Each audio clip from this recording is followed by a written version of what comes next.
तो अब हम देखेंगे फिजियोलॉजिकल इफेक्ट्स ऑफ अल्ट्रासाउंड।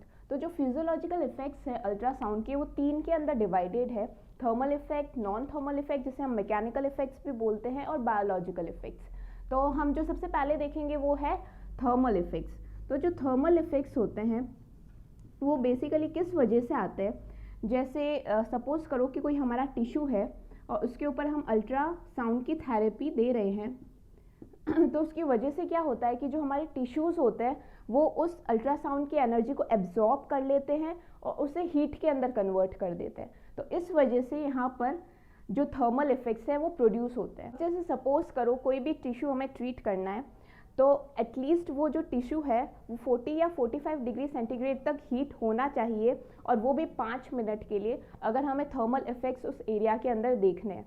और जैसे ही अगर वो 40 या 45 डिग्री सेंटीग्रेड तक हीट होगा तो वहाँ पे हमें देखने को मिलेगा कि अगर पेन हो रहा है तो पेन कम हो जाएगा, मसल स्पाज्म है तो मसल स्पाज्म कम हो जाएगा, वहाँ का जो ब्लड सर्कुलेशन है वो इंक्रीज हो जाएगा। तो ये सारे इफेक्ट्स हमें देखने को मिलते हैं। और एक और बात ध्यान रखना कि कभी भी 45 डिग्री सेंटीग्रेड से ज़्यादा वो जो टिश्यू है वो हीट नहीं होना चाहिए, वरना वहाँ पे हमें डिस्ट्रक्टिव इफेक्ट्स भी देखने को मिल सकते हैं। अब जो थर्मल इफेक्ट्स है वो डिपेंड करते हैं कुछ चीज़ों के ऊपर। जैसे फर्स्ट है हमारा nature of tissue. Nature of tissue का मतलब है कि जिस भी टिश्यू के ऊपर हम अल्ट्रासाउंड दे रहे हैं तो उसके अंदर प्रोटीन कंटेंट कितना है। जैसे जिन भी टिश्यूज़ के अंदर प्रोटीन कंटेंट ज़्यादा होता है, और प्रोटीन में भी कौन सा, स्पेशली कोलाजन, जैसे कि लिगामेंट्स हो गए, टेंडन्स हो गए हमारे, या फिर मसल्स हो गई, तो इनके अंदर क्या है, प्रोटीन कंटेंट ज़्यादा है। तो इस वजह से जो अल्ट्रासाउंड है वो उसको ईजिली एब्जॉर्ब कर लेते हैं। लेकिन अगर हम कंपेयर करें दूसरे टिश्यूज़ को, जैसे कि जिनके अंदर फैट कंटेंट ज़्यादा है या फिर वाटर कंटेंट ज़्यादा है, तो वो क्या होता है, इतना अच्छे से अल्ट्रासाउंड को एब्जॉर्ब नहीं कर पाते। इस वजह से जिन भी के अंदर भी प्रोटीन कंटेंट ज़्यादा होता है, जैसे लिगामेंट्स, टेंडन, तो अच्छा खासा उनके अंदर थर्मल इफेक्ट्स देखने को मिलते हैं। अब नेक्स्ट है हमारा वेस्कुलराइजेशन। वेस्कुलराइजेशन नाम से पता चल रहा है कि ब्लड सप्लाई से रिलेटेड है। तो इसके अंदर जिन भी टिश्यूज़ की अच्छी ब्लड सप्लाई होती है, जैसे कि मसल्स, उसकी ब्लड सप्लाई अच्छी है, तो उस वजह से क्या होता है, अगर हम मसल्स को हीट देंगे, मतलब अल्ट्रासाउंड देंगे, तो उस वजह से क्या होगा कि क्योंकि उसकी ब्लड सप्लाई अच्छी है तो इसलिए ब्लड फटाफट जो उधर हीट डेवलप हो रही है उसको वहाँ से लेके चला जाएगा। तो जैसे ही टेम्परेचर राइज होने लगेगा तो ब्लड वहाँ पे उसको हीट को लेके चला जाएगा। लेकिन अगर हम कंपेयर करें ऐसे टिश्यूज़ को जिसकी ब्लड सप्लाई अच्छी नहीं है, जैसे हमारा लिगामेंट्स हो गए या टेंडन्स हो गए, तो वहाँ पे काफ़ी अच्छा खासा टेम्परेचर ज़्यादा देखने को मिलता है, क्योंकि वहाँ पे ब्लड है नहीं, ब्लड सप्लाई इतनी है नहीं जो है ना टेम्परेचर को रेगुलेट कर सके। और एक और चीज़ ध्यान रखना कि जैसे हमारे सबक्यूटेनियस बोन्स होती है, जैसे कि पटेला हो गई, जो बहुत ज़्यादा सुपरफिशियल है हमारे स्किन के, तो ऐसी जगहों पे भी हम अल्ट्रासाउंड थेरेपी नहीं देते, क्योंकि हमारी जो पेरिओस्टियम होती है, जो बोन की आउटर मोस्ट कवरिंग होती है, उसकी भी ब्लड सप्लाई इतनी अच्छी नहीं होती, और जो बोन होता है काफ़ी अच्छे से एब्जॉर्ब भी कर लेता है अल्ट्रासाउंड को। तो इस वजह से वहाँ पे टेम्परेचर राइज होने के भी बहुत ज़्यादा चांसेस होते हैं। तो और वहाँ पे ब्लड सप्लाई भी इतनी अच्छी है नहीं जो टेम्परेचर को, जो हीट को रेगुलेट कर सके। तो इस वजह से वहाँ पे हॉटस्पॉट बनने के या फिर पेरिओस्टियल पेन होने के बहुत ज़्यादा चांसेस होते हैं। तो इस वजह से हमें जो भी सबक्यूटेनियसली प्लेस्ड बोन्स होती है, जैसे हमारा ऑलिक्रोनॉन प्रोसेस भी हो गया, तो वहाँ पे हम अल्ट्रासाउंड मेनली अवॉइड करते हैं। अब नेक्स्ट है हमारा फ्रीक्वेंसी। अब फ्रीक्वेंसी में ये है कि जितनी ज़्यादा फ्रीक्वेंसी होगी तो अल्ट्रासाउंड उतनी ही ज़्यादा अच्छे से एब्जॉर्ब हो जाएगी हमारे टिश्यूज़ के अंदर। जैसे फॉर एग्जांपल 1 मेगाहर्ट्ज़ होता है, 3 मेगाहर्ट्ज़ होता है, तो इन दोनों में सबसे ज़्यादा हाई फ्रीक्वेंसी किसकी है, 3 मेगाहर्ट्ज़ की। तो इस वजह से जब भी 3 मेगाहर्ट्ज़ की जो सप्लाई अगर हम देंगे टिश्यूज़ के अंदर, तो वो इतना बहुत ज़्यादा अच्छे से एब्जॉर्ब हो जाएगी एज़ कम्पेयर टू 1 मेगाहर्ट्ज़। और जो हमारा लास्ट है वो है मोड ऑफ अल्ट्रासाउंड। तो बेसिकली हम दो मोड यूज़ में लेते हैं, एक कंटिन्यूस होता है और एक पल्स मोड। तो कंटिन्यूस मोड के अंदर क्या होता है कि जो अल्ट्रासाउंड होती है वो कंटिन्यूसली प्रोड्यूस हो रही होती है पूरे की पूरे हमारे ट्रीटमेंट पीरियड के टाइम, मतलब पूरे अल्ट्रासाउंड जो होती है पूरे टाइम ऑन रहती है। बट जो पल्स मोड होता है उसके अंदर क्या होता है कि जैसे कुछ टाइम के लिए तो अल्ट्रासाउंड वहाँ उससे प्रोड्यूस होगी और कुछ टाइम के लिए वो ऑफ रहेगी, कुछ टाइम के लिए वो प्रोड्यूस होगी और कुछ टाइम के लिए ऑफ रहेगी। तो मतलब एक पल्स फॉर्म के अंदर अल्ट्रासाउंड प्रोड्यूस होती है। तो जो कंटिन्यूस मोड होता है वो हमें ज़्यादा थर्मल इफेक्ट्स देता है, और जो पल्स मोड होता है वो मेनली हमें जो मैकेनिकल इफेक्ट्स है, जो नॉन थर्मल इफेक्ट्स है वो देता है, तो वो पल्स मोड हम उसके लिए यूज़ में लेते हैं, और कंटिन्यूस मोड हमें बेसिकली थर्मल इफेक्ट्स के लिए यूज़ में लेते हैं। अब जैसे सपोज करो हमारे पास कोई पेशेंट आया जिसका जो रेंज ऑफ मोशन है वो पूरा नहीं है, और पूरा क्यों नहीं है, उसके लिगामेंट या फिर टेंडन जो है वो स्टिफ है, तो हम क्या कर सकते हैं, हम अल्ट्रासाउंड दे सकते हैं कंटिन्यूस मोड के अंदर, ताकि हमें थर्मल इफेक्ट्स मिले, ताकि जो लिगामेंट और जो भी टेंडन है वो उसको एब्जॉर्ब कर ले, उसे हीट में कन्वर्ट कर दे, और जो एक्सटेंसिबिलिटी है जो लिगामेंट्स वगैरह की वो इंक्रीज हो। बट अगर सिर्फ हम अल्ट्रासाउंड देंगे उस पेशेंट को, उसकी वजह से सिर्फ कुछ टाइम के लिए, कुछ टेम्परेरी टाइम के लिए ही उसका जो रेंज ऑफ मोशन है वो इंक्रीज होगा। बट अगर हम अल्ट्रासाउंड के साथ साथ स्ट्रेचिंग दें, स्ट्रेचिंग में भी कौन सी, बेसिकली स्टैटिक स्ट्रेचिंग या फिर हम मोबिलाइजेशन दें, तो उस वजह से क्या होता है कि हमें परमानेंट रिजल्ट्स मिल सकते हैं। तो आप हमेशा ध्यान रखना कि जब भी हम एक्चुअल में जब पेशेंट को ट्रीट करते हैं तो सिर्फ इलेक्ट्रोथेरेपी यूज़ में नहीं लेते या फिर सिर्फ एक्सरसाइज थेरेपी नहीं लेते, दोनों को मिक्स करके हम यूज़ में लेते, तब कहीं जाके हमें अच्छा रिजल्ट मिलता है। अब हम देखते हैं non thermal effects of ultrasound. तो नॉन थर्मल को हम मैकेनिकल इफेक्ट्स भी बोलते हैं, और जो आजकल, पहले के ज़माने में क्या होता था ना कि जो अल्ट्रासाउंड था उसको मेनली थर्मल इफेक्ट्स के लिए ज़्यादा यूज़ में लिया जाता था, लेकिन आजकल क्या है कि जो नॉन थर्मल इफेक्ट्स है वो मानते हैं कि वो ज़्यादा इफेक्टिव होते हैं बजाय थर्मल इफेक्ट्स से, तो इस वजह से नॉन थर्मल इफेक्ट ज़्यादा यूज़ में लिया जाता है अल्ट्रासाउंड का। तो अब नाम से पता चल रहा है नॉन थर्मल, नॉन थर्मल मतलब इसके अंदर जो हीट एनर्जी है या फिर थर्मल एनर्जी है वो इतनी ज़्यादा अक्यूमुलेट नहीं होती है, इस वजह से इसको नॉन थर्मल बोलते हैं। और जो ये है काफ़ी सारी चीज़ों में हेल्प करता है, जैसे कि chronic ischemic tissue. Chronic ischemic tissue का मतलब है कि बहुत लंबे टाइम से अगर कोई टिश्यू है जिसकी ब्लड सप्लाई अच्छी नहीं है, उस वजह से उस टिश्यू का इस्कीमिया हो गया, तो अब क्या करेगा, अल्ट्रासाउंड क्या करता है, वहाँ पे एंजियोजेनेसिस करता है। एंजियोजेनेसिस मतलब वहाँ पे जो ब्लड सप्लाई है, ब्लड वेसल्स है, वो नई नई फॉर्म करता है, न्यू ब्लड वेसल्स फॉर्म करता है, तो वो एंजियोजेनेसिस करता है। इस वजह से क्रॉनिक को इस्केमिक टिश्यू है तो उसमें वो हेल्प कर सकता है, ब्लड फ्लो जो है वो अच्छा कर सकता है।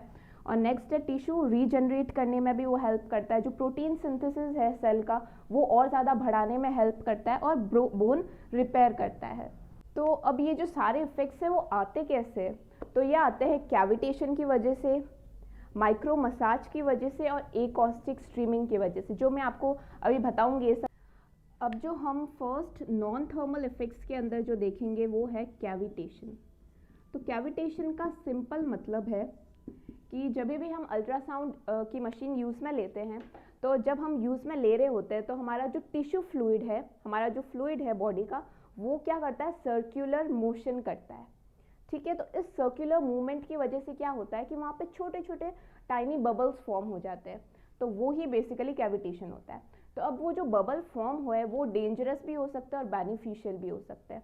तो इसी बेसिस के ऊपर कैविटेशन जो है वो दो के अंदर डिवाइडेड है, एक है स्टेबल कैविटेशन और एक है अनस्टेबल कैविटेशन।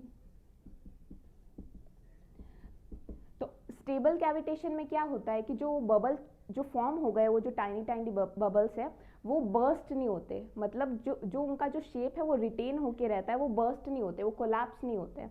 तो अब ये जो स्टेबल कैविटेशन है इसके बहुत सारे बेनिफिशियल इफेक्ट्स होते हैं।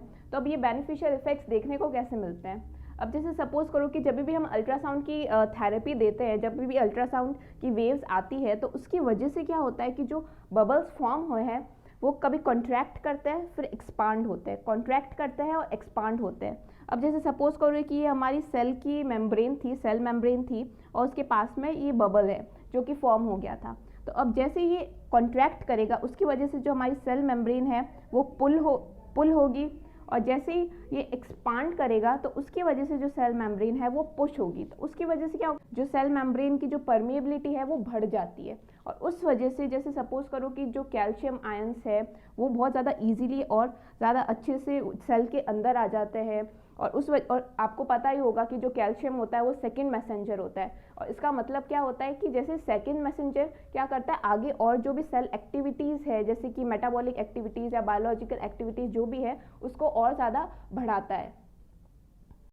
तो ये तो बात थी स्टेबल कैविटेशन की, जिसके अंदर जो बबल्स फॉर्म हो जाते हैं वो बर्स्ट नहीं होते। अब जो अनस्टेबल कैविटेशन है उसके अंदर क्या होता है कि जैसे सपोज करो कि जब हम अल्ट्रासाउंड की मशीन यूज़ में ले रहे थे तो उसको कंटिन्यूसली मूव नहीं कर रहे थे और एक ही जगह पे उसे रखा, या फिर हमने जो फ्रीक्वेंसी है वो ही बहुत ज़्यादा यूज़ में ले ली, बहुत ज़्यादा हाई फ्रीक्वेंसी हमने यूज़ में ली, तो उसकी वजह से क्या होगा, जो ये बबल्स हैं उनको बहुत ज़्यादा एनर्जी मिलेगी, तो वो उस एनर्जी को एब्जॉर्ब कर करके वो एक्सपांड होते जाएंगे। तो उस वजह से क्या होगा, एक स्टेज आएगी जब वो इतना एक्सपांड हो जाएंगे कि वो बर्स्ट हो जाएंगे। अब क्योंकि वो बर्स्ट हो जाएंगे, उस वजह से वहाँ पे बहुत ज़्यादा टेम्परेचर, प्रेशर और इन सब के अंदर चेंजेस देखने को मिलेंगे। और जैसे सपोज करो कि ये एक्सपांड हो गया, जो बबल था वो पूरा एक्सपांड हो गया, तो उस वजह से जो सेल मेम्ब्रेन, जब ये कोलैप्स हो जाता है तो उसकी वजह से जो सेल मेम्ब्रेन है वो भी, उसके ऊपर भी वो भी इंजर्ड हो जाती है। जैसे सपोज करो ये बबल था वो कोलैप्स हो गया, उस वजह से इतना ज़्यादा उसने प्रेशर यहाँ पे क्रिएट किया कि यहाँ पे जो सेल मेम्ब्रेन थी वो भी इंजर्ड हो गई। तो उस वजह से जो भी अगर फ्री रेडिकल्स हो गए, जो भी सेल के अंदर जो फ्री रेडिकल्स थे वो भी बाहर निकल जाते हैं। यहाँ पे बहुत ज़्यादा टेम्परेचर जो है वो बढ़ जाता है, जो भी प्रेशर था उसके अंदर बहुत ज़्यादा बढ़ जाता है, तो टेम्परेचर, प्रेशर इन सब के अंदर भी चेंजेस देखने को मिलते हैं। तो जो अनस्टेबल कैविटेशन होता है वो हार्मफुल होता है हमारे सेल्स के लिए, बट जो स्टेबल कैविटेशन होता है इसके काफ़ी सारे फ़ायदे होते हैं। ये जो हमारी जो सेल परमिएबिलिटी है उसको इंक्रीज़ कर देता है। अब अगर हमें स्टेबल कैविटेशन चाहिए तो उसके लिए कुछ क्राइटेरिया है, जैसे कि हमें जो इंटेंसिटी है वो 1 वॉट से ज़्यादा रखनी है। स्टडीज़ में ऐसा देखा गया है कि जो 1 वॉट से कम वाली जो इंटेंसिटी की जो हमने अल्ट्रासाउंड अगर यूज़ में लिए तो उसके अंदर कैविटेशन इतना मिलता नहीं है। इस वजह से अगर हमें अच्छा कैविटेशन चाहिए वो भी स्टेबल, तो हमें 1 वॉट की इंटेंसिटी से ज़्यादा रखना चाहिए। दूसरा, हमें फ्रीक्वेंसी को कम रखना है। अगर ज़्यादा फ्रीक्वेंसी में हम अल्ट्रासाउंड यूज़ में लेंगे तो कोई अनस्टेबल कैविटेशन हमें देखने को मिल सकता है। इस वजह से हमें फ्रीक्वेंसी जो है उसको कम लेना है। और दूसरा, हेड को कंटिन्यूसली मूव करते रहना है और हम पल्स मोड यूज़ में लेंगे, क्योंकि हमें थर्मल इफेक्ट्स तो चाहिए नहीं। अगर हम कंटिन्यूस मोड लेंगे तो उसमें फिर वो हीट भी डेवलप होगी, थर्मल इफेक्ट्स भी आएंगे, इसलिए हम पल्स मोड यूज़ में लेंगे। तो अब जो नेक्स्ट इफेक्ट, जो नॉन थर्मल इफेक्ट है जो हमें देखने को मिलता है वो है स्टैंडिंग वेव्स। तो स्टैंडिंग वेव्स बेसिकली फॉर्म कैसे होती है कि जब भी हमारी जो अल्ट्रासाउंड की जो वेव्स है वो ऐसी चीज़ को स्ट्राइक करे जिसका इम्पीडेंस बहुत ज़्यादा है, जैसे बोन हो गया या फिर मसल्स हो गया, जिसका जो इम्पीडेंस है वो ज़्यादा है, तो उस वजह से क्या होता है कि वो रिफ्लेक्ट कर जाएगी, वापस से उसके ऊपर स्ट्राइक करके वो रिफ्लेक्ट कर जाएगी और रिफ्लेक्ट करेगी उसी पाथ, जिस पाथ से वो आई है उसी पाथ के ऊपर वापस से वो रिफ्लेक्ट बैक हो जाएगी। तो जैसे सपोज करो कि ये हमारी इंसिडेंट वेव थी, जो ये ब्लैक में है वो हमारी इंसिडेंट वेव थी और ये स्ट्राइक करी और ये वापस से रिफ्लेक्ट बैक हो गई। ये जो ब्लू वाली है जो रिफ्लेक्ट बैक हो गई अपने ही उसी पाथ पे, तो उसकी वजह से अब क्या हो रहा है कि ये कंस्ट्रक्टिव वेव फॉर्म कर रहे हैं। ये जो इंसिडेंट वेव और रिफ्लेक्टेड वेव जो है ये दोनों आपस में सुपर इम्पोज कर रहे हैं और उसकी वजह से कंस्ट्रक्टिव वेव फॉर्म हो रही है। तो उसकी वजह से क्या होगा कि इन दोनों की एनर्जीज ऐड हो जाएगी और एक स्टैंडिंग वेव फॉर्म करेगी। अब ये जो स्टैंडिंग वेव है इसकी एनर्जी, इसकी इंटेंसिटी, इसका प्रेशर जो होता है ये जो नॉर्मल जो वेव होती है, ये जो नॉर्मल इंसिडेंट वेव है उससे ज़्यादा होती है। तो अब ये जो स्टैंडिंग वेव फॉर्म हुई है जो ग्रीन के अंदर है, तो इसके अंदर क्या होता है कि जो ये वाले पॉइंट्स होते हैं ये और ये, इसको हम एंटी नोड्स बोलते हैं। तो इसके ऊपर क्या होता है, इस एंटी नोड के ऊपर मैक्सिमम प्रेशर होता है, इस टाइम मैक्सिमम प्रेशर होता है और इस टाइम इस एंटी नोड पे मिनिमम प्रेशर होता है। और ये वाले जो पॉइंट्स है हमारे, इसको बोलते हैं नोड्स, और ये जो होते हैं वो फिक्स्ड प्रेशर वाले होते हैं। तो ये हो गए एंटी नोड्स और ये जो सेंटर में है वो होता है नोड्स, और यहाँ पे जो प्रेशर होता है वो फिक्स्ड रहता है। स्टैंडिंग वेव की वजह से जो हमारे ब्लड वेसल है उसके जो एंडोथीलियल सेल्स होते हैं वो भी रप्चर हो सकते हैं। अब जैसे ही सपोज करो कि हमारी ब्लड वेसल के ऊपर एंडोथीलियल सेल्स थे, अब ये रप्चर हो गए, तो उसकी वजह से क्या होता है, यहाँ पे ब्लड फ्लो कर रहा होता है, उसमें प्लेटलेट्स और बाकी सारी हमारे ब्लड सेल्स होते हैं, तो वो प्लेटलेट्स क्या करती है यहाँ पे आके डिपॉजिट होना चालू हो जाती है। तो उसकी वजह से यहाँ पर थ्रोम्बस फॉर्मेशन भी हो सकता है।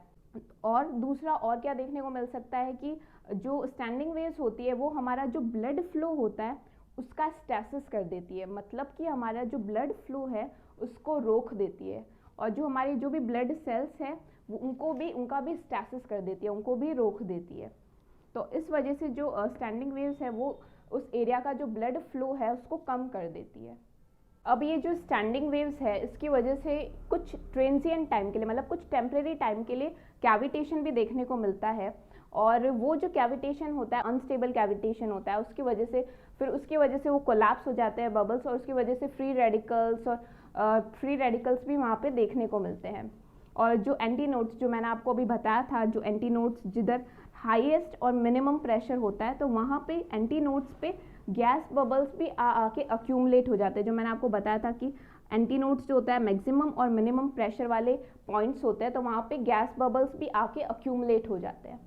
अब अगर जब एक्चुअल में यूज़ में ले रहे होते हैं क्लिनिकली, तो जो स्टैंडिंग वेव के जो इफ़ेक्ट्स हैं वो इतने ज़्यादा देखने को नहीं मिलते, वो नेग्लिजिबल होते हैं। और ऐसा क्यों, और ऐसा होता क्यों है? क्योंकि जब हम अल्ट्रासाउंड की मशीन यूज़ में ले रहे होते हैं तो हम कंटिन्यूसली उसको मूव कर रहे होते हैं, ठीक है। हम एक जगह फिक्स नहीं रखते अल्ट्रासाउंड के हेड को, हम कंटिन्यूसली मूव कर रहे होते हैं। तो उस वजह से क्या होता है कि एक जगह वो ज़्यादा देर तक रहता ही नहीं है अल्ट्रासाउंड का हेड कि अपने जो इफ़ेक्ट्स है उसको शो करे, जो स्टैंडिंग वेव्स है जो अपने इफ़ेक्ट्स को शो कर पाए, तो इतना उसको टाइम ही नहीं मिलता, क्योंकि वो अल्ट्रासाउंड का हेड एक जगह पे ज़्यादा देर के लिए रहता ही नहीं है, हम कंटिन्यूसली उसको मूव कर रहे होते हैं। और दूसरा, अगर हमें स्टैंडिंग वेव्स को मिनिमाइज़ करना है, कम से कम प्रोड्यूस करवाना है, तो हमें जो इंटेंसिटी है उसको भी कम रखनी चाहिए। और तीसरा, अगर हम पल्स मोड यूज़ में लें अल्ट्रासाउंड का, तो उसकी वजह से स्टैंडिंग वेव्स जो है वो मिनिमम फॉर्म होती है। अब जो नेक्स्ट जो इफ़ेक्ट है नॉन थर्मल का, तो वो है एकॉस्टिक स्ट्रीमिंग। तो एकॉस्टिक स्ट्रीमिंग में क्या होता है कि जैसे सपोज करो कि ये हमारा बबल है, ये हमारी सेल की सेल मेम्ब्रेन है, अब और इसके बबल के आसपास ये हमारा सारा फ्लूइड है, सेल्यूलर फ्लूइड। तो अब जैसे ही हम अल्ट्रासाउंड की मशीन यूज़ में लेंगे तो अल्ट्रासाउंड की वेव्स की वजह से क्या होगा, यहाँ पे जो फ्लूइड है उसका सर्कुलर मोशन होगा, जो भी यहाँ पे फ्लूइड है उसका यूनिडायरेक्शनल सर्कुलर मूवमेंट होने लग जाएगा। तो उसकी वजह से क्या होगा, एक तो वो जो हमारी जो सेल मेम्ब्रेन है उसके ऊपर भी स्ट्रेस देगी, उसके ऊपर भी स्ट्रेस प्रोड्यूस करेगी, और दूसरा इसके बहुत सारे बेनिफिशियल इफेक्ट्स भी होते हैं इस एकॉस्टिक स्ट्रीमिंग के। जैसे सपोज करो कि यहाँ पे हमारे कुछ जो हमारी जो सेल मेम्ब्रेन है उसके आउटसाइड में बहुत सारे कुछ मॉलिक्यूल्स, कुछ आयंस वगैरह थे यहाँ पे। तो अब क्या होगा, इस एकॉस्टिक स्ट्रीमिंग की वजह से यहाँ पे जो ये यूनिडायरेक्शनल सर्कुलर मोशन हो रहा है, तो ये क्या करेंगे, जो भी आयंस वगैरह है उसको वॉश आउट कर देंगे। ये जो फ्लूइड का जो मूवमेंट हो रहा है वो यहाँ से जो भी आयंस है, जो भी सेल मेम्ब्रेन के बाहर जो भी आयंस वगैरह है, तो उसको वॉश आउट कर देगा। तो इसमें भी ये हेल्प करता है। दूसरा, क्योंकि है ना इस एकॉस्टिक स्ट्रीमिंग की वजह से क्या होता है कि जो सेल की जो एक्टिविटीज़ है, जो सेल का जो भी मेटाबॉलिक, जो भी बायोलॉजिकल एक्टिविटीज़ है वो इंक्रीज हो जाती है। अब ये जो पूरा प्रोसेस है वो सेल्यूलर लेवल पे होता है, तो इस वजह से इसको हम माइक्रो स्ट्रीमिंग भी बोलते हैं। तो अब इस एकॉस्टिक स्ट्रीमिंग की वजह से क्या होता है कि जो सेल की जो परमिएबिलिटी है वो भी इंक्रीज हो जाती है, और जो कैल्शियम आयंस है वो भी काफ़ी इजीली सेल के अंदर आ जाते हैं। और आप लोगों को पता ही होगा जो कि जो कैल्शियम आयंस होता है वो सेकेंड मैसेंजर की तरह काम करते हैं, ठीक है। तो अब जैसे अगर सेकेंड मैसेंजर क्या करता है, हमारी जो आगे जो भी मेटाबॉलिक, जो भी बायोलॉजिकल फंक्शंस है, तो वो उसको करवाने में मदद करता है। तो इस वजह से अगर यहाँ पे जो सेकेंड मैसेंजर जो है वो ज़्यादा हो जाएगा, तो हमारी जो भी आगे जाके जो भी एक्टिविटीज़ है, जो भी मेटाबॉलिक फंक्शंस है, प्रोटीन सिंथेसिस है, वो सब भी बढ़ जाएगा। तो इस वजह से ये परमिएबिलिटी, सेल की परमिएबिलिटी बढ़ाता है, सेकेंड मैसेंजर की एक्टिविटी को बढ़ाता है, प्रोटीन सिंथेसिस बढ़ाता है। अब जैसे सपोज करो कि ये जो है, ये जो प्रोसेस है ये मास्ट सेल की सेल मेम्ब्रेन के इधर हो रहा है, ठीक है। ये एकॉस्टिक स्ट्रीमिंग मास्ट सेल की सेल मेम्ब्रेन पे हो रही है। तो उसकी वजह से क्या होगा, जो मास्ट सेल क्या बनाता है, हिस्टामिन, उसके वो जो रिलीज़ करता है, हिस्टामिन रिलीज़ करता है, प्रोस्टाग्लैंडिन रिलीज़ करता है। तो अब क्या होगा, इस एकॉस्टिक स्ट्रीमिंग की वजह से जो मास्ट सेल है वो और ज़्यादा ये हिस्टामिन, प्रोस्टाग्लैंडिन वगैरह प्रोड्यूस करने लग जाएंगे। एकॉस्टिक स्ट्रीमिंग जो है वो मैक्रोफेजेस में क्या करती है, जो ग्रोथ फैक्टर्स होता है उसका रिलीज़ और ज़्यादा अच्छा बढ़ा देती है। तो ये सारी चीज़ें इन टर्न क्या किस चीज़ में मदद कर रही है, हमारा जो रिपेयर प्रोसेस है उसको और ज़्यादा अच्छा कर देगी। तो इस वजह से जो हमारी एकॉस्टिक स्ट्रीमिंग होती है वो काफ़ी अच्छी होती है अगर टिश्यू रिपेयर करना है तो। नेक्स्ट जो इफ़ेक्ट है हमारा नॉन थर्मल की कैटेगरी के अंदर, तो वो है माइक्रो मसाज। तो माइक्रो मसाज के अंदर क्या होता है कि जैसे हमारा जो ये सेल है, तो उसकी जो सेल मेम्ब्रेन है तो वो अल्ट्रासाउंड की वेव्स के कारण बार बार कभी पुश होगी कभी पुल होगी, कभी पुश होगी कभी पुल होगी, तो उसकी जो सेल मेम्ब्रेन है वो बार बार पुश पुल होगी, तो उसकी वजह से क्या होगा, यहाँ पे जो फ्लूइड का एक्सचेंज है वो बढ़ जाएगा और उसकी वजह से ये मेनली वहाँ पे ज़्यादा हेल्पफुल होता है। जैसे किसी कोई टिश्यू है वहाँ पे इडिमा हो गया, तो उसको कम करने के लिए माइक्रो मसाज जो होता है वो हेल्प करता है। अब इसका नाम माइक्रो मसाज इसलिए क्योंकि ये सेल मेम्ब्रेन को बार बार पुश पुल कर रहा है, तो उस वजह से ये मसाज की तरह थोड़ा बहुत रिजेंबल करता है। और माइक्रो इसलिए क्योंकि ये सेल्यूलर लेवल पे होता है, तो इस वजह से इसको माइक्रो मसाज बोलते हैं। और ये हमारे लिए हेल्पफुल होगा अगर हम क्रॉनिक इंड्यूरेटेड एडिमा के अंदर अगर हम इसे दें या फिर कोई रीसेंट ट्रॉमेटिक एडिमा में दें। अभी तक हमने क्या क्या देख लिया, थर्मल इफेक्ट्स देख लिए, नॉन थर्मल इफेक्ट्स देख लिए। अब जो हम देखेंगे वो है बायोलॉजिकल इफेक्ट्स। तो बायोलॉजिकल इफेक्ट्स के अंदर मेनली ये बताया गया है कि जो अल्ट्रासाउंड की जो मशीन है वो वुंड रिपेयर्स के लिए भी यूज़ में ली जाती है। अब जो वुंड रिपेयर का पूरा जो प्रोसेस है उसको 3 फेजेस के अंदर डिवाइड कर रखा है। तो हमारी जो फर्स्ट फेज़ है वो है इन्फ्लामेटरी फेज़, सेकेंड जो फेज़ है वो है प्रोलिफरेटिव फेज़ और जो लास्ट फेज़ है वो है रीमॉडलिंग फेज़। तो जो फर्स्ट फेज़ की हम बात करेंगे वो है इन्फ्लामेटरी फेज़। जैसे सपोज करें कि कोई पेशेंट आया, वो बहुत ज़्यादा अक्यूट कंडीशन के अंदर आया और उसकी जो वुंड जहाँ पे हो रखा है उधर स्वेलिंग भी हो रखी है, तो इस टाइम पे क्या करना है कि जो अल्ट्रासाउंड की मशीन है उसको हम पल्स मोड के अंदर यूज़ में लेंगे। और अगर हम पल्स मोड के अंदर यूज़ में लें और बहुत थोड़े से टाइम के लिए उस एरिया के अंदर अगर हम अल्ट्रासाउंड की मशीन यूज़ में लें, तो वहाँ पे क्या होगा, ब्लड वेसल्स का वेजो कॉन्स्ट्रिक्शन हो जाएगा।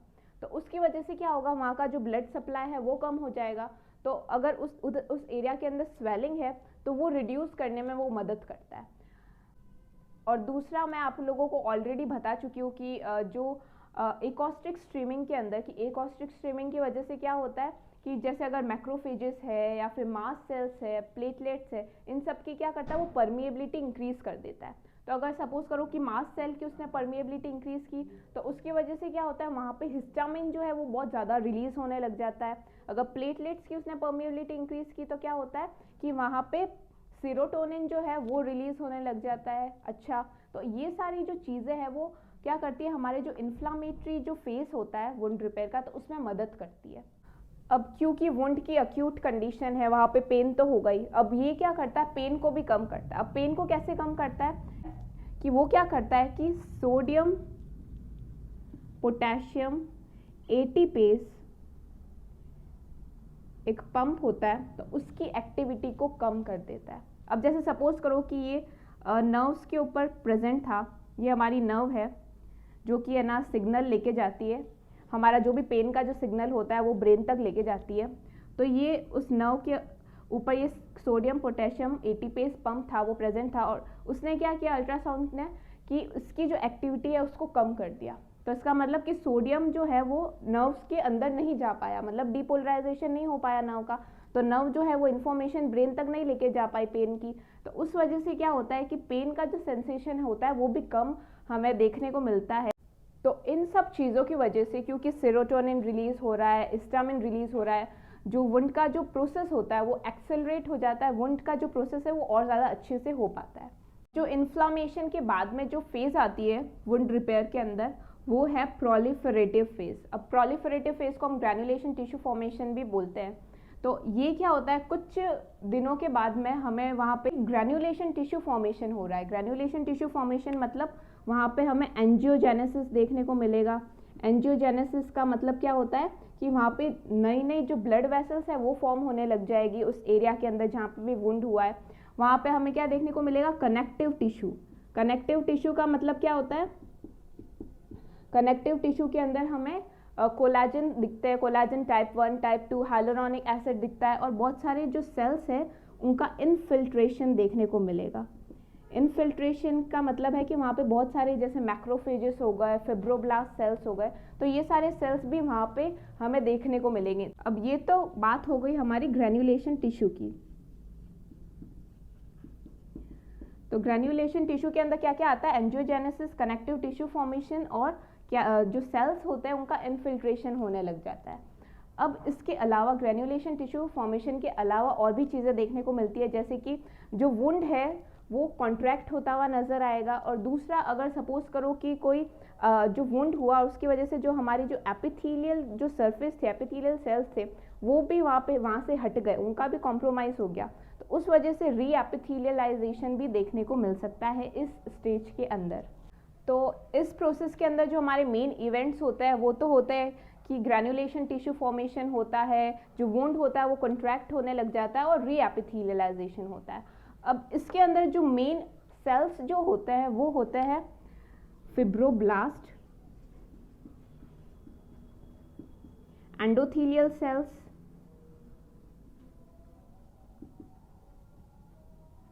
और मायोफिब्रोब्लास्ट। तो जब भी हम अल्ट्रासाउंड की मशीन देते हैं तो उसकी वजह से क्या होता है, फिब्रोब्लास्ट का क्या होता है कि उसका प्रोलिफरेशन और ज़्यादा होने लग जाता है, उसकी जो मोटिलिटी होती है वो और ज़्यादा इंक्रीज हो जाती है, वो जो बहुत ज़्यादा जो जैसे ये हमारा वुंड का एरिया, तो यहाँ पे बहुत सारे फिब्रोब्लास्ट जो है वो आने लग जाते हैं। और उसकी वजह से क्या होता है, फिब्रोब्लास्ट क्या करते हैं, प्रोटीन का सिंथेसिस करता है, वो कोलाजन का सिंथेसिस करता है। तो उस वजह से क्या होता है कि वहाँ पे जो एक तरह से जो वुंड है वो रिपेयर की तरफ जाने लगता है, उधर जो स्कार टिश्यू है वो फॉर्म होने लग जाता है, जो भी टिश्यू थे वो रिपेयर होने लग जाता है उनका, क्योंकि ये प्रोटीन कोलाजन सिंथेसिस के अंदर हेल्प करता है।